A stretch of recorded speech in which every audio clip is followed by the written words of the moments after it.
இது சந்திரனுக்கும் ராகுவுக்கும் ஆகவே ஆகாது. சந்திரன் ராகு நம்மளுக்கு தெரியும், சூரிய சந்திரன் ராகு கேதுன்னு. அதனால் ராகு திசை இருப்பவர்கள் கொஞ்சம் கேர்ஃபுல்லாக இருக்கணும். ரோகிணி நட்சத்திரத்தில் இருப்பவர்கள், ரோகிணி அஸ்தம் திருவோணமே சொல்லலாம், ரோகிணி நட்சத்திரத்தில் இருப்பவர்கள் ரிஷபராசிக்காரர்கள். இவர்கள் எதையாவது ஒன்று பண்ணணும், ஒரு காரியம் சித்தியாகணும் அப்படின்னு நினச்சோம்னா நரசிம்மரை வேண்டுவது. ஏன் நரசிம்மர் அப்படின்னா, நரசிம்மர் கொஞ்சம் ஆக்ரோஷம் உள்ளவர், நம்மளோட கனெக்டிவிட்டி உள்ளவர்.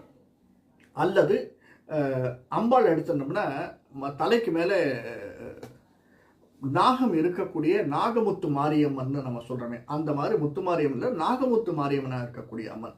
இந்த அம்மனுக்கு நாம் ஏதாவது ஒன்று நினச்சிண்டு ஒன்று காரியம் நடக்கணும், சித்தியாகணும்னா பாரிஜாத மலர் எங்கே கிடைக்கும்னு தெரியல. இதுக்காக நம்ம சொர்க்கத்துக்கு போய் கிருஷ்ணர் மாதிரி கொண்டு வர முடியாது. கிடைச்சதுன்னா அந்த மலரால் அர்ச்சனை பண்ணோம்னா ரொம்ப நல்லது. இதற்கடுத்து குரு திசையில் இருப்பவர்கள், குரு